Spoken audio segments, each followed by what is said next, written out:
All right, if you're wanting to become a smarter RVer, you've come to the right place. On our guest line is one of the smartest RV lemon lawyers in the country, Mr. Ron Burdge, and we're discussing topics that can protect you in the event that you bought a lemon RV. So, Ron, what is the difference between a lemon RV and an unresponsive dealer who just won't make repairs as they promised?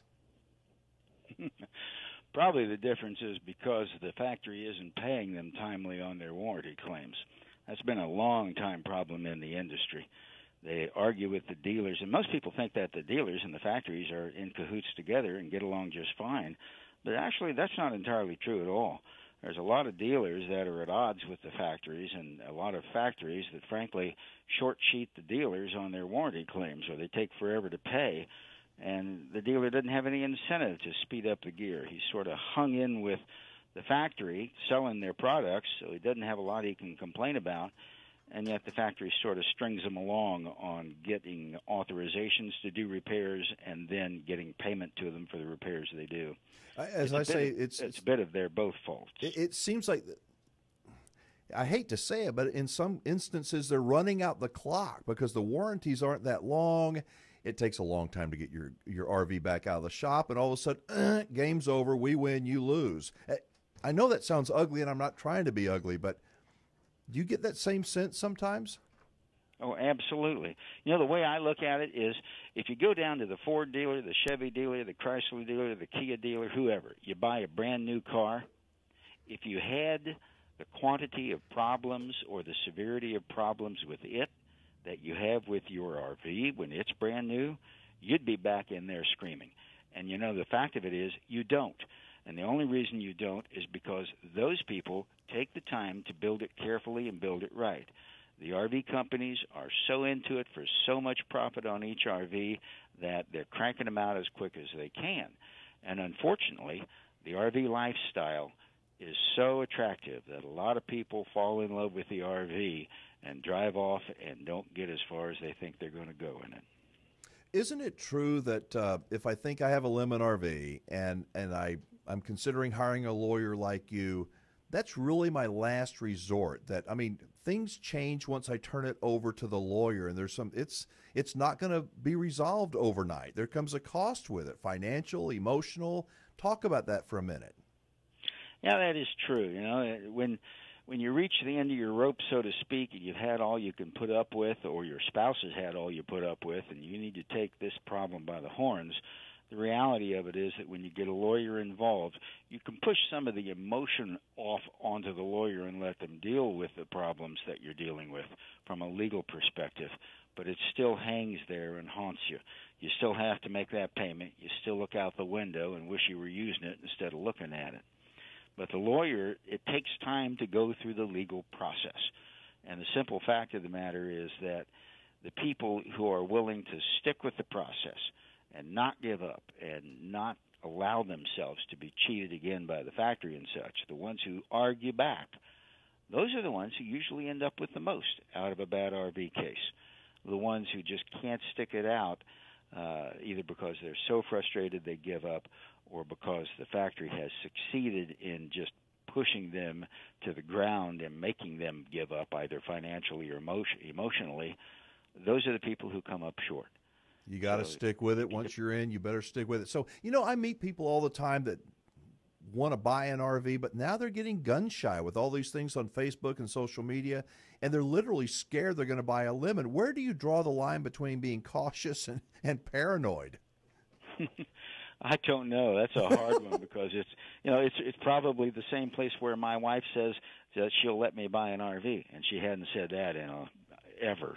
She's just not about to hear it. She's heard too many of my bad stories. Hey, I've got a Katie on social media wants to ask if an RV is in the shop for an extended amount of time, can the consumer demand and get the warranty period extended? You can demand anything you like. You may well get the warranty experience extended. In fact, if that is the only thing you're arguing about, that you want the warranty extended because it was in the factory's dealership lot for so long being worked on, if you argue enough about it, the odds are pretty good you're going to get it because that's really cheap for the factory to give you. Yes, it is. Do you think, in just a few seconds, do you think the RV industry realizes just how frustrated the consumers are getting out here? Or are they just disconnected, like kind of like politicians, and they just give us lip service? I think it's a matter of where you're talking. If you're talking the warranty department that's handling the claims and handling the calls, yeah, I think they're aware that the public is more angry and less patient with the runaround than they have ever been. RV owners just aren't as willing to be as tolerant anymore. All right, Ron, The let's owners, take a break, okay? care. All right, we're going to Okay. talk about the subject of financing an RV, what's legal and what's not in our next segment. And let's see, we're going to let folks know just exactly how much Ron Burdge is paying me, paying the show so he can be on it. So y'all stick around for that. What do you say, Ron? Good idea? Okay. All right. More with RV Lemon lawyer Ron Burdge after this. All right, back with our friend RV Lemon lawyer Ron Burdge, and I guess it's time to set the record straight, Ron. I want you to tell our listeners, tell everybody just exactly how much you've been paying me, and you're paying me to be on the show. Go ahead. Let's be honest here. Zero. That's right. Zero. And the reason we put Ron on, everybody, is because if you've been listening, you know why. He is a wealth of information and knowledge. He's one of the busiest RV lemon lawyers in the country, and we are so fortunate to have him share so much of his time with us, because it is, I know your time is worth a lot of money. So we really appreciate you do such a good thing for RVers everywhere. People need help when they buy an RV, and they don't buy one thinking they're going to need help. Well, we've got the bottom line is you're helping people, and you don't need a pitch man like me pitching you, because I know you stay plenty busy. We received a phone call about financing. Can we go down that road for a second, please? Sure. All right, here's the phone call. My name is David Allen. I'm calling from Georgia. A question for Ron Burdge for this week. Question is, can he give us some guidance on the change where RV loans are not supposed to be done with all the interest paid up front? They're supposed to be done, according to my bank, on a simple interest loan, that the federal government did away with the massive amounts of interest on the upfront loans. But even my bank can't tell me where that came from. Did that make sense? Ron, do you understand what he's asking? I understand what he's asking. There's actually a couple of different ways to do interest rates. One of them is under the federal law, and then every state has its own way of doing it, and they boil down to a couple of different ways. Typically, when you buy a motor vehicle, the interest that you're going to be charged on the loan is what I call front-loaded, which means that you're paying primarily the interest for a few years until you get it whittled down to the point where you're eating into the principal. And the caller is asking something about whether or not that's legal anymore. As far as I know, it is, in fact, still legal. But the other thing to bear in mind is that there are different kinds of banks. There are some banks that are called national banks. Those are regulated by federal law. And then there's other banks that are state chartered, and they're not national banks. It may well be that he's referring to something that is unique to Georgia under state law banks and not the federal law banks. The federal law banks are run under totally different rules and regulations. As far as I know, there's nothing that makes it illegal to front-load loans with interest. All right. What about this situation? I'm not sure if they do it anymore, but I heard that Camping World would sell a new RV for one price if you financed it through them. But if you paid cash for it, they would charge you a higher price. Is that even legal? Well, it depends on which law you're talking about being broken by that. The reality is that it does violate the Truth in Lending Act if the price of the RV is being jacked up purely because of the fact that you're taking a loan out on it, that you're financing it instead of paying cash. The extra charge, so to speak, becomes part of the finance charge, which means that they then have to disclose that the finance charge is a bigger number than what you may think it is, and also what it does to the interest rate. On every finance contract, you're going to see what's called a federal box, which has a series of 5 or 6 smaller boxes in it that talk about the interest rate, talks about the total cost, talks about the amount being financed, and other several different things. But if they are charging more to the buyer on the price purely because the buyer is financing it as opposed to paying cash, then that extra charge is part of the interest rate, and that's where they foul up. They very seldom put it in there as part of the interest charge. Okay. A lot of used car dealers do this. Okay, I think I understand. Real quickly, I've got a lady from Idaho who's contacted me. She's a single mom who bought her first RV. She went to, speaking of Camping World, bought it from Camping World.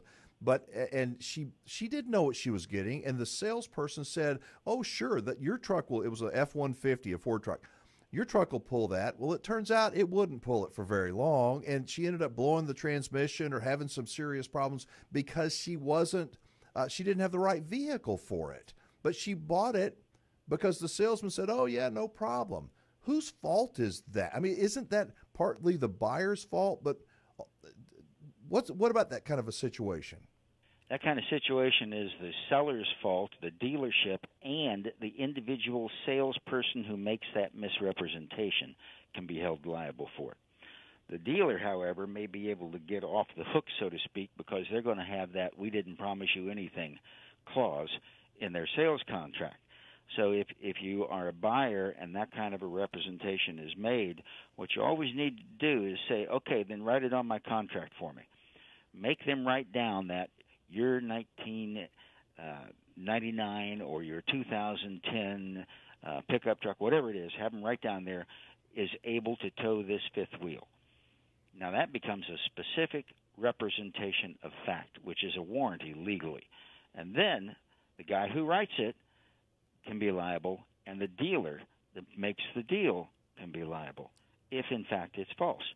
And I've had that very thing happen, but not with what you're talking about. It was where they sold him an RV that was motorized, and in the brochure it showed a boat that was hooked up to the back that was being towed with it. And the dealer said, "Oh, yeah, you can tow it like that," but in reality it couldn't. And that was a factory brochure. Wow. You just never know. It's buyer beware and document. I know that on your website, rvlemonlaw.com, you have a lot of free resources for people. Can you tell everybody, just kind of give them a preview of what they'll find there? Yeah, we've got, probably the most popular thing right now at the moment is on one of the pages of our website, we've got what we call the RV manufacturer's address book. And it's the contact information, the addresses, the phone numbers, the president of the company or the CEO, the fax numbers and emails in those cases where we can get it, so that if you have a complaint about your RV, you know who to call, who to email, who to fax, and what their name is, not just simply the name of some company that you hope gets their complaint to the right place. Right now, that is one of the most popular things we got on there. We've also got a lot of recall information on there. All right, listen, Ron, I'm getting the signal. We got to wrap it up. rvlemonlaw.com. Thank you again, and we'll catch up with you soon, okay? You got it. Thank you, Alan. You betcha. Thank you. All right, folks, I want to close out the segment by saying that most new RVs are not lemons. They're not. But if you bought one, we think that you need to know what your legal options are. You can find out more, as I said, at rvlemonlaw.com. Got a great monologue I think you'll enjoy right after this short break.